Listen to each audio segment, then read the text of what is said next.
Date and time check. It's 8:39 p.m. of December 29, 2025. Yeah, this video is for the GE 103 or the contemporary world subject. Yan. Um, inatasan. Ano po kasi kami,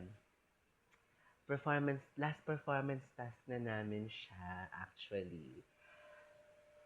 Parang gagawa kami ng reflection video about sa natutunan, experience, at memorable na moments sa subject ni Sir Jose Orlando Polo. Yeah! Instructor 1. Yeah! Yeah. Advisor ng Section 1A. Yeah! Yan. Madami kaming natutunan, especially me, sa subject na to. I became socially aware na dati hindi ko ginagawa kasi aminado ako sa sarili ko na wala akong pake. Ang pangit pakinggan. Walang pake sa nangyayari sa paligid ko. Yes, minsan may pake ako. I want something. Basta gusto kong magkaroon ng pagbabago dito sa Pilipinas, but I am not that passionate. Ayoko ng napapaligiran ako ng gulo. Since magulo naman ang Philippines, hindi na may iwasan yun. So, I just don't meddle with that things. And then, yes, I am aware of the things na nangyayari, pero di ako passionate enough to meddle or sumingit. Kasi, napapansin ko na nga na gugulo pa ba? Like that. And because of this subject, I became more, mas natutukan ko, Tagalog na lang, mas natutukan ko, mas nalaman ko ang epekto ng kung ano-ano mang bagay sa nangyayari sa Pilipinas ngayon. For example, those globalization, the effects of globalization in everyday lives of every Filipinos, here in the Philippines, especially ng mga OFWs, ganyang kineme, and some things na yung transnational and multinational, like that, something like that, the things na alam ko pero hindi ko siya napapag-aralan, hindi ko siya nababasa, hindi ako nagiging, basta, I cannot explain, pero I've learned a lot at, in Sir Polon's class. Every Tuesday and Thursday. Every morning yon. Siya ang first subject namin. Like, oh my God! Tapos kapag, ito na yung mga experiences, yung mga current events quiz, yun, dyan papasok dun. Hindi ako nanonood ng balita. Like, oh my God! Di talaga ako nanonood. Kahit pati nga sa Baguio, hindi ko alam kung kailan dadating. Tinatanong sa akin, hindi ko naman alam. And because of that, lagi na ako nanonood ng TV. Kasi lagi ako nakatutok sa TikTok. Alam mo naman, mga laman ng TikTok. Mga laman ng TikTok ko, like, you know naman, mga point of views. Okay. Yan. Simula noon, nung in-announce niya na madaming mga current events quiz, doon na nag-start na, kailangan ko manood ng TV. Like, gusto ko basta dito. Like, first quiz pa lang na gano'n, 2/10. Yeah! Yan. Doon ka na-realize na hindi pala sapat ang stock knowledge para sa current events quiz nga. Tapos hindi ka nanonood ng TV. Anong sasagot mo? Like that. And those chapter tests na okay lang pala. Okay lang yung mga chapter test. Masaya siya i-take. And yung mga identification like, oh my God. Tapos yung essay sa dulo, yeah, doon ako nakakabawi. Doon ako nakakabawi sa essay, Mari. Like, 4 points, 5 points, ganun. Na mataas ang score ko dahil sa essay. And those, sa klase,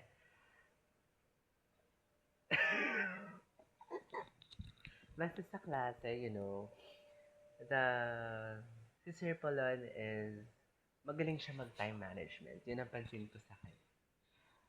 Yun po ang pansin ko sa inyo. Like, literally, 1 hour and 30 minutes yung klase. Then, nakakailang lesson kami, like 2 to 3, 2 to 4 lessons. Tapos, bukod pa yung current events quiz, tapos 2 to 4 lessons. Tapos mamaya, may chapter test at the same time, may recitation pa. Like, ano ba yun? Yung parang tumatatak sa isip mo. Like, oh my God, may notification. Mamaya yan. Basta yun, like, ang galing mag-time management ni Sir na kahit, lalo na nung mga times na kailangan, yung rush talaga. Although rush siya, nadi-discuss niya lahat. Walang iiwan, hindi ayaw niya nang may naiiwan. Oh my God, yung mic. Ayaw niya may naiiwan talaga. Like, and so, oh my God!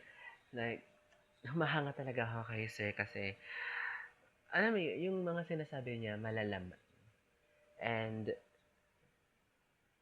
siguro, nakaano din sa kanya since yung graduate siya, and, Bacom, BA-Com graduate siya, and he's currently taking JD at De La Salle pa.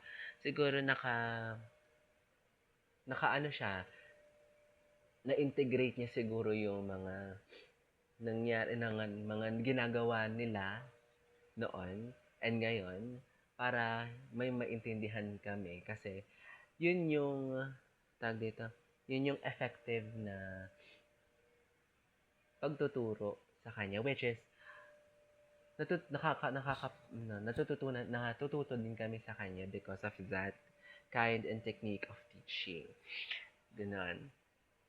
And oh my God, yung nakakailang strike kami, sir. Woo! Sorry po.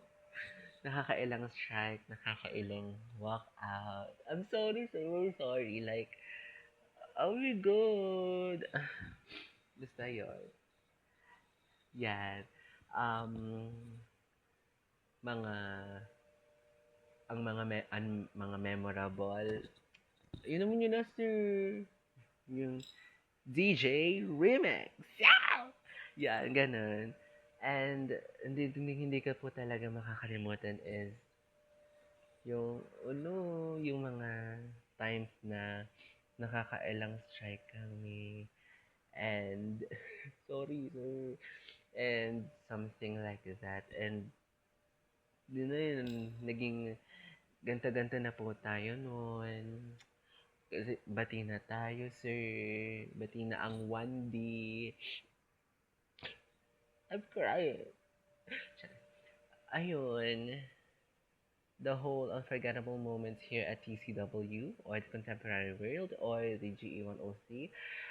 Napakadami and hindi ko na siya maiisa-isa. But, madami talaga sir. Yung nakapanood ng balita, maghingi pa ng reviewer sa papasok na maaga para mag-review every Tuesday kasi hindi nakapanood ng balita. Sabi, pero ako ng reviewer mo sa PCW sa current event pieces. Sino yung ganito, ganyan. Sino yung, ano ibig sabihin ng ng DILG, ng ganun. At sino yung pinaltan ganito, ganyan. Sino yung bagong sekretary? Sino yung, in-pitch daw si Sara, ganon. Sino yung bagong president ng Senate? Sino ang bagong, hihiaw! Ganon. Basta yun, I really love how he teaches, how Sir Polon teaches. And the techniques na, yun, the techniques na hindi agad, agad malilimutan. Those lessons na itinuturo niya, hindi agad malilimutan. And sa dami ng nangyayari sa utak ko, like, oh my God. Say hello sa aircon. Yeah! Aircon yan, aircon yan, aircon yan, aircon yan, aircon yan. Smart TV, smart TV yan. Stick pa kasi, you know, yun. It's just that unexpected na may tatatak sa utak ko. Really, and reality check. Basta yun, puro basta yun. Ayun. Mabilis makakatch up ang utak ko sa mga sinasabi ni Sir, sa mga tinuturo ni Sir kasi. Before siya mag-exam, before siya mag-quiz, nire-review muna kami. Literal na uulitin niya kung hindi niya maintindihan. And the lessons na may mga life lessons like that.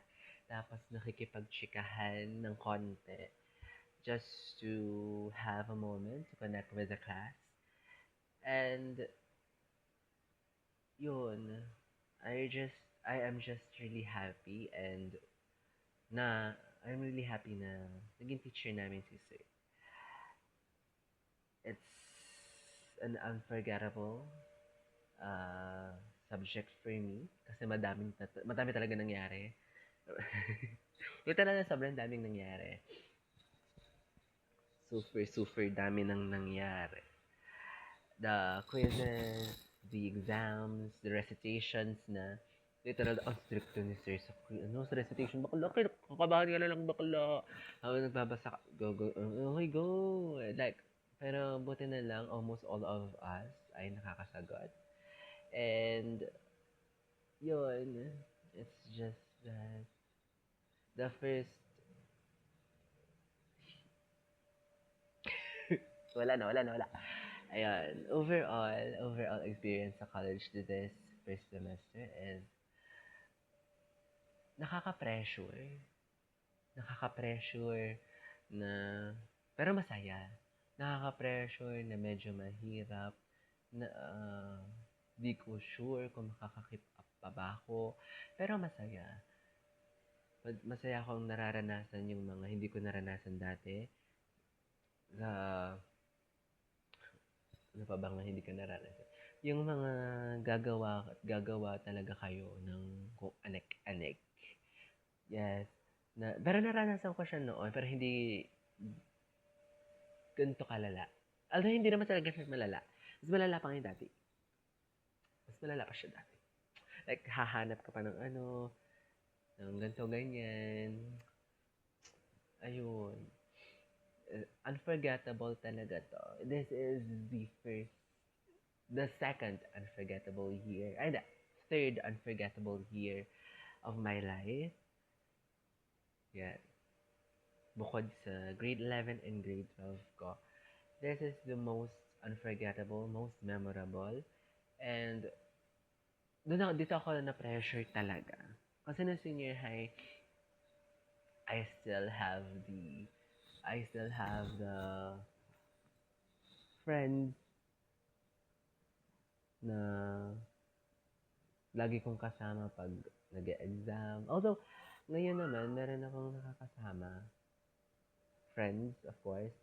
Pero, sometimes, may nagkakanya-kanya kasi kami minsan. Nagkakanya-kanya po kasi. And, I felt pressured, lalo na po kapag pag nalalaman yung scores na nakakataas sila sa akin na I know naman na hindi ako nag-review. It's just that yung feeling, parang inferiority complex ba? Ganon. May little bit ako pero after nung malaman ko yung score ko na mas mababa sa kanila. Kung malulungkot ako, ganito, ganyan. Sabi, ba't ganito? Sabi, na-realize ka, hindi pala ako nagre-review, ganon. Pero, yeah, overall, masaya naman, unforgettable, memorable, and the experiences that I have made me the person or hinuhubog ako bilang isang tao, bilang ako ngayong college. Kasi, yun nga po, ibang-iba po talaga ang high school sa college. Yes. Yan. The ayun, I cannot say it anymore kasi iiyak na ako. Chares. Sinisipon talaga ako sa sakit ng ulo ko. Yun, and thank you very much. This is Justine Latade. The, okay, ulit. Again, this is Justine Ocampo Latade, a student of Colegio Nanunsod Nalipa, College of Education and Allied Sciences. Bachelor of Secondary Education, Major 1B. Taking this video at December 29, 2025 for the Contemporary World or the GE 103 Performance Task number 6. Goodbye!